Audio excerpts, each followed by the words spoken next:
dia, toda honra e toda glória sejam dadas ao nosso Senhor e Salvador Jesus Cristo, ao Senhor da igreja. E a todos vocês que estão em casa, graça e paz vos sejam multiplicadas. Este é o programa De Volta à Palavra, um programa do Ministério Apostólico De Volta à Palavra, um programa comprometido com a Escritura Sagrada, comprometido com a edificação do corpo de Cristo, comprometido com todos vocês que amam a Jesus e que desejam conhecê-lo mais e mais, segundo a sua palavra. Vocês que desejam ser aprovados no dia da vinda de Jesus Cristo.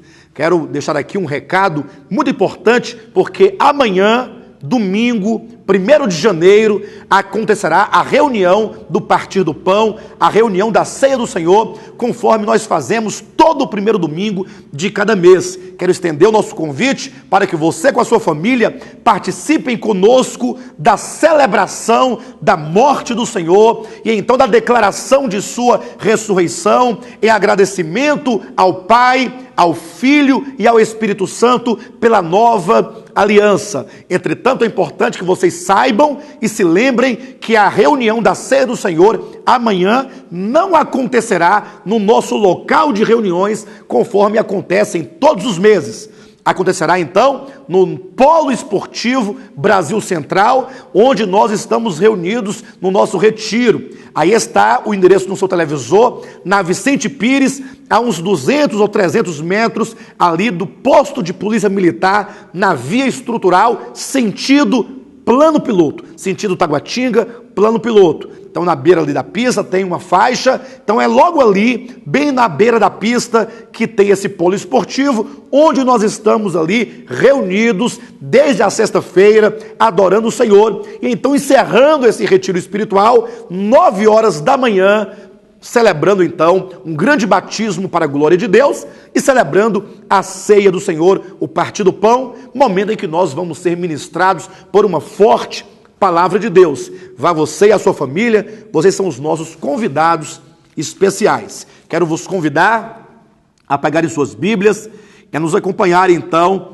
em mais uma ministração da palavra de Deus. Hoje, no último dia do ano, logo dando abertura a um novo ano, um novo período, vamos aqui começar com a carta à igreja em Sardes, levando em conta que Sardes, essa carta, essa igreja, profeticamente falando, representa um novo começo na história da igreja. Mas como nós temos colocado desde o início dessas ministrações, a igreja de Jesus Cristo, ali do primeiro século, era uma igreja forte. Embora tivesse abandonado o primeiro amor, mas era uma igreja que ainda permanecia nas bases da doutrina dos apóstolos. A igreja perseverava na doutrina dos apóstolos, conforme está em Atos, capítulo 2, versículo 42. De tal maneira, era uma igreja ortodoxa, que diz a Bíblia, no capítulo 2, versículo 2 de Apocalipse, que ela colocava à prova aqueles que se intitulavam, se diziam apóstolos, e não eram. Antes, os achavam mentirosos. Entretanto, essa igreja, ela foi se evoluindo até que chegou à apostasia. Em Pérgamo, casou-se com Roma. E então, em Tiatira, tornou-se uma grande árvore frondosa, abrigo de pássaros, de demônios, como uma massa que fora totalmente contaminada com o fermento, tornou-se uma igreja universal, a igreja medieval, a igreja romana, a igreja apóstata, uma igreja que chegou no mais profundo poço da apostasia. Foram 1000 anos de densas trevas, quando então vem a igreja em Sardes, a igreja da reforma, século XVI, quando Deus foi levantando alguns homens para então trazer à luz a sua palavra que estava soterrada debaixo de densas trevas de apostasia. A reforma protestante foi, na verdade, um grande marco, uma grande mudança, um novo começo para o povo de Deus, de sorte que a reforma foi uma explosão da verdade, a favor da verdade, chamando os homens em toda a terra para se posicionarem ao lado e a favor das Escrituras Sagradas. Ora, quando Lutero e outros reformadores se levantaram, então, para ir de encontro ao grande sistema romano, ir de encontro à grande igreja romana universal, é certo que houve ali uma grande luta, mas não uma luta carnal, ainda que pudesse haver outros objetivos, mas, sobretudo, houve ali uma luta em prol da fé. E aqui eu trago para vocês uma pergunta. Quando se diz de uma luta em prol da fé, quando nós sabemos que nós vivemos num mundo religioso com muitas facções, com muitas vertentes e com muitas verdades, porque cada grupo nos dias de hoje diz ter a verdade do seu lado, eu pergunto, qual é a base em que se firmar? Qual é a base que devemos nós sustentar e procurar, então, conhecer a verdade? Certamente, a igreja de Sardes trouxe, dentre outros, um slogan que é a mais pura verdade, que deve estar no coração e na mente de todo verdadeiro cristão que deseja viver a verdade de Deus. Somente a Escritura. Ou seja, nada mais fora da Bíblia pode servir de base, de sustentação, de baluarte para que a verdade seja estabelecida. Não podemos nós olhar a tradição, porque, como nós sabemos, a história da igreja começa no primeiro século, e então a tradição que procura se estabelecer é a tradição de uma igreja histórica e apóstata, levando em conta que a igreja romana, ela se sustentou e ela pregou, se fez profetisa por mais de 1000 anos, sozinha, em densas trevas, ao longo de toda a era e idade medieval. Então, somente a Escritura era um dos slogans, das bases da reforma. Ou seja, não podemos firmar a nossa fé em qualquer outra coisa que não seja a palavra. Nem a tradição, nem aqueles que se dizem profetas, nem os moveres, nem os milagres, nem o seu pastor, de quem você tanto gosta, a quem você tanto ama, a quem você tanto reverencia. Nós vivemos num tempo em que a afetividade pelos líderes tem sido muito maior do que a responsabilidade, a obediência e a submissão à palavra de Deus. Muitos, ao se depararem com a Escritura, com a verdade de Deus em sua palavra, preferem antes manterem-se fiéis, manterem-se submissos aos seus líderes, na maioria das vezes, apóstatas, desviados da verdade, se conscientemente ou não posso falar, mas homens que não pregam a verdade, então as pessoas preferem muitas vezes estar inclinados, submissos e obedientes a tais líderes, e isso em oposição declarada à verdade de Deus em sua palavra. Portanto, a reforma como marco de um período, de uma introdução a um grande movimento de reforma que nunca se acabou e nunca deveria ter se dado por terminado. A reforma, então, ela nasce, explode nesta base, somente a Escritura. Aquilo que você pensa que você acha que é, ou que o profeta disse, ou que a tradição declara, ou que os movimentos têm dito, tudo isso deve ser passado pelo crivo da Escritura. Querem ver? Abra a Bíblia comigo em 1 Timóteo. Há alguns textos que eu gostaria de ler com os irmãos nesta manhã.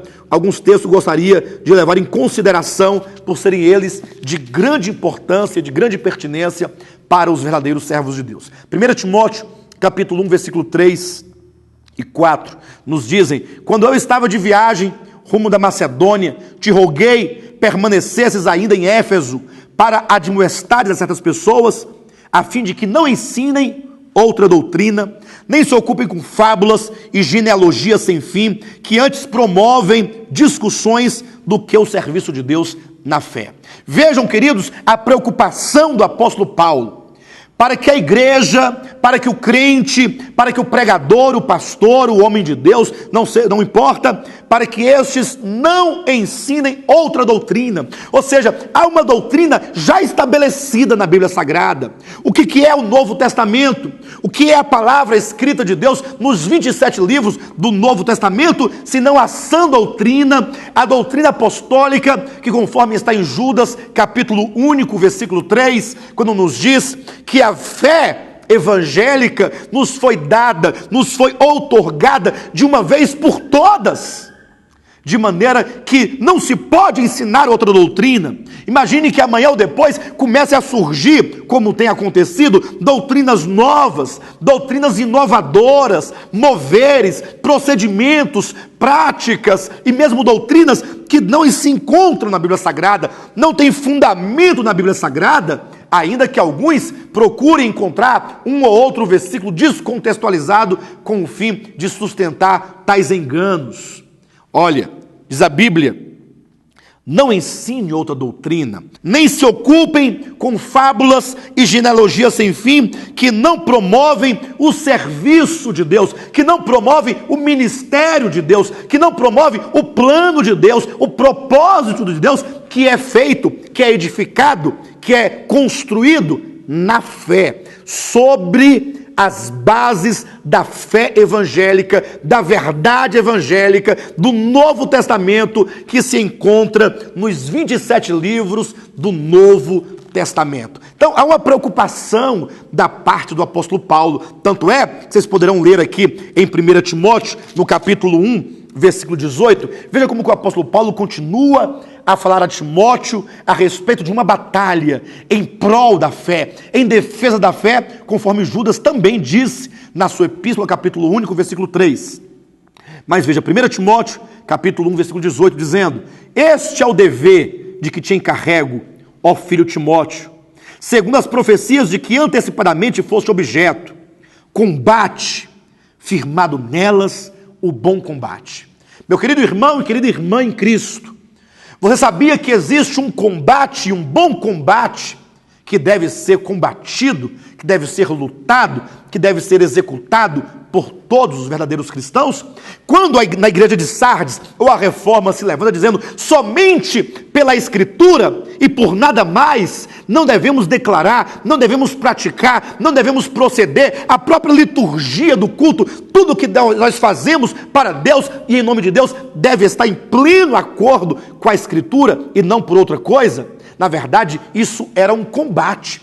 A Reforma foi, na verdade, a explosão de um grande combate a favor da verdade de Deus, mas não uma verdade mística, uma verdade substancial, de consciência, do espírito do Evangelho, que ninguém sabe onde se encontra, mas é a verdade substancial na Bíblia Sagrada, enquanto palavra escrita de Deus. Por isso que Paulo diz que ele encarregava de Timóteo de combater firmado na fé este bom combate, conforme está em 2 Timóteo, capítulo 4, versículo 7, quando Paulo diz: eu combati o bom combate, eu completei a carreira e guardei a fé. Ou seja, Paulo lutou enquanto teve vida, até o final da sua vida, até o fim do seu ministério, ele lutou nessa defesa da fé. Você tem lutado pela defesa da fé? Até porque para lutar em prol da fé, você primeiramente deve conhecê-la. Qual é a doutrina de Cristo? Quais são os princípios norteadores do Novo Testamento que devem ser cuidados, guardados, preservados? Por quem nós devemos lutar para defendê-los dos enganos e das apostasias? Haja vista que o apóstolo Paulo profetizou aqui em 1 Timóteo, no capítulo 4, eu quero que você abra a sua Bíblia e leia comigo como que o apóstolo Paulo profetizou a respeito da apostasia que se levantaria contra a Escritura Sagrada, mediante homens de consciência cauterizada, homens de mente perversa e pervertida. Veja 1 Timóteo capítulo 4, como que o apóstolo Paulo fala deste engano que haveria de surgir sobre toda a terra. Acompanhe. Ora, o Espírito afirma expressamente que nos últimos tempos alguns apostatarão da fé por obedecerem a espíritos enganadores e a ensinos de demônios. Eu quero, meu irmão, que você olhe para a Bíblia, que você, minha irmã, contemple na Escritura, como que o apóstolo Paulo traz profeticamente uma advertência que deve ser levada em conta por aqueles que amam a Deus. O Espírito Santo afirma expressamente, não é por meio de parábolas, não é por meio de metáforas, mas são palavras explícitas, palavras claras, palavras compreensíveis, que nos últimos tempos, nesses dias em que nós estamos vivendo, alguns apostatarão da fé, ou seja, darão as costas à fé, ou seja, abandonarão a fé. Lembre-se, quando o Espírito Santo fala da fé, quando o Novo Testamento fala sobre a fé, fala da sã doutrina, a doutrina neotestamentária, a doutrina de Cristo e então a doutrina dos seus apóstolos. Essa fé, como diz Judas, que de uma vez por todas foi entregue aos santos. Então é dito que muitos haveriam de dar as costas a esta verdade neotestamentária. Ia dar as costas a esta verdade explicitamente e materialmente encontrada nos 27 livros do Novo Testamento, a palavra escrita de Deus. E por que eles o fariam? Por obedecerem a espíritos enganadores e a doutrinas de demônios. Eu pergunto, esse texto está na sua Bíblia?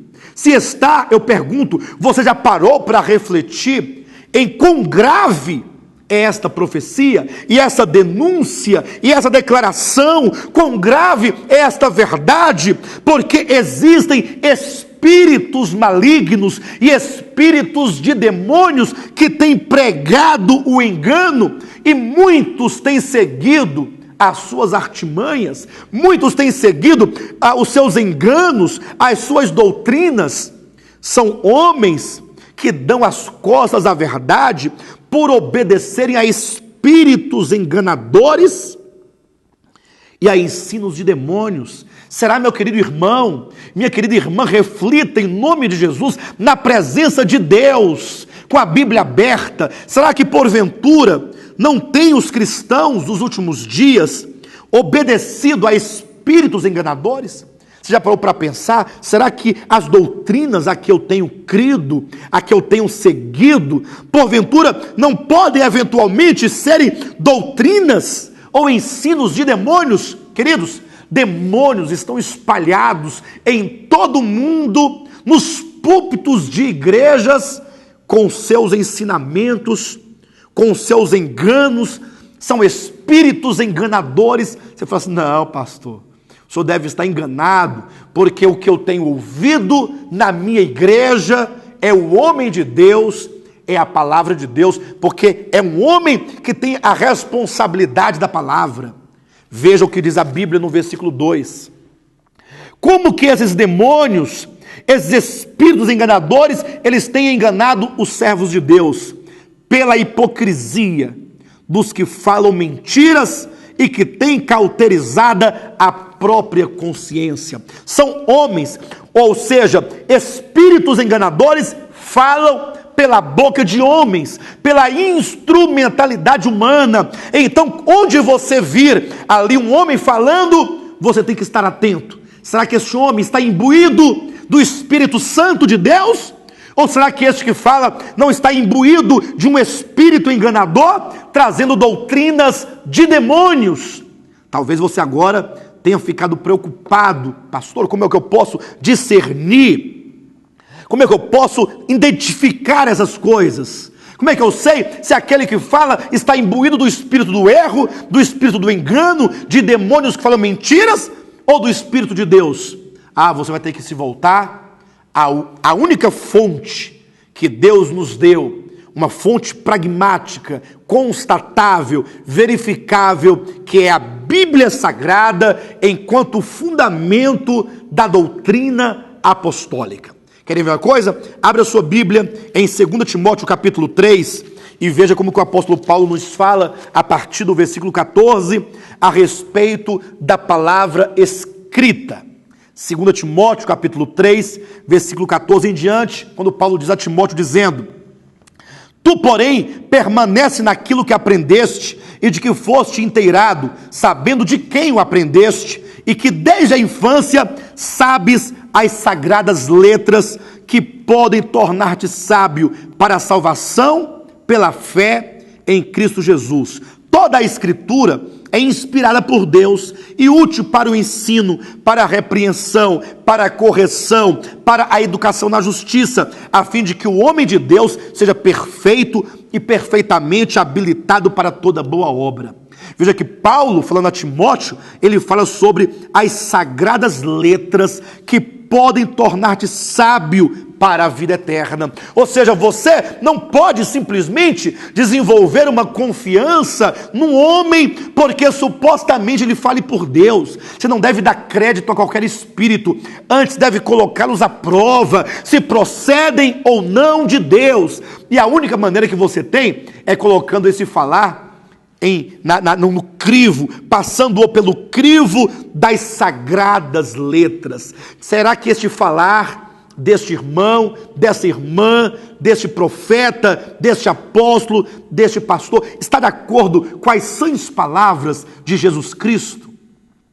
Será que este evangelho da prosperidade, tão divulgado, este evangelho da ganância, este evangelho da busca das coisas materiais, da busca desenfreada pelas coisas materiais, essas promessas de bens materiais, estão de acordo com as palavras de Jesus? Jesus ensinou isso.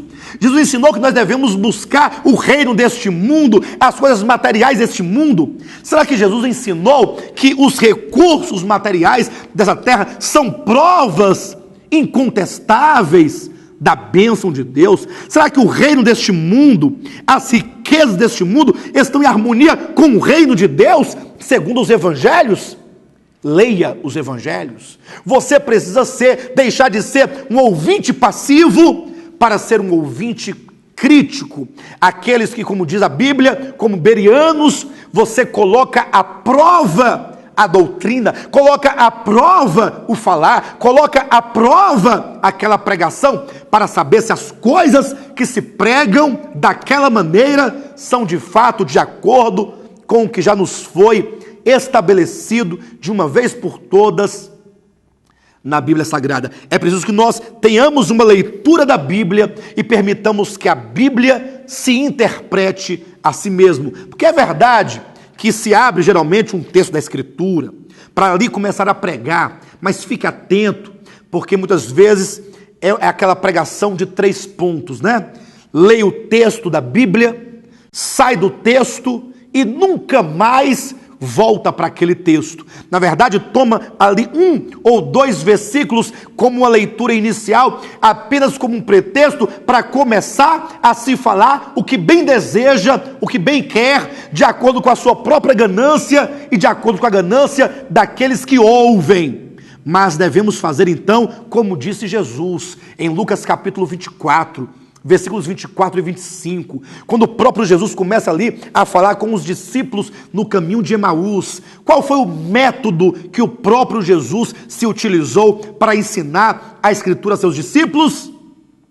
E começando por Moisés, isto é, Gênesis, Êxodo, Levítico, Números e Deuteronômio, os 5 livros primeiros da Bíblia, chamado Torá, Pentateuco ou simplesmente Moisés, começando por Moisés, a lei, e discorrendo por todos os profetas. Ou seja, não é um falar isolado, não é uma leitura isolada, mas é uma leitura sincrônica, lendo texto, contexto e permitindo que o todo da Escritura fale a respeito da verdade, e começando por Moisés e discorrendo por todos os profetas, anunciou-lhes o que a seu respeito constava em toda a Escritura. O mesmo princípio foi usado ali por Filipe em Atos dos Apóstolos, capítulo 8, a partir do versículo 35, quando é dito que Filipe anunciou a Jesus ao eunuco. Mas de que forma ele o fez? Começando pela passagem do profeta Isaías. Quando diz começando, quer dizer que ele discorreu várias outras passagens, um texto explicando outro texto, limitando outro texto. Lembre-se que o diabo, lá no deserto da tentação, também usou a Escritura, dizendo a Jesus: pula daqui abaixo, porque está escrito. E então ele cita parte do Salmo 91. Entretanto, ele o fez de maneira isolada, recortada, descontextualizada, o que fez com que Cristo corrigisse a interpretação que o diabo fez das Escrituras, dizendo: mas também está escrito. E então Jesus citou um outro texto que explicava o texto do Salmo 91, o que significa que a Bíblia se explica a si mesma, nunca tomando o texto isolado, mas tomando toda a Escritura como única fonte de fé, de prática e de verdade.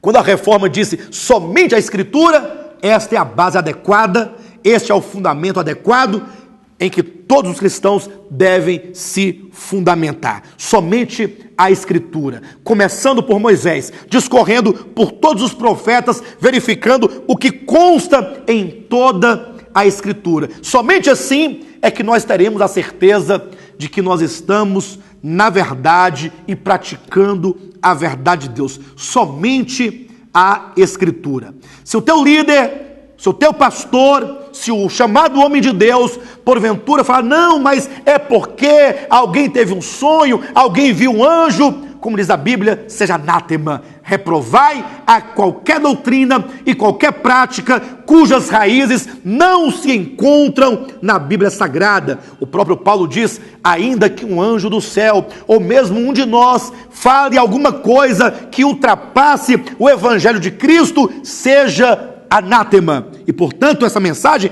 desta manhã serve como abertura, como introdução à carta à igreja de Sardes, para se estabelecer esta base da reforma.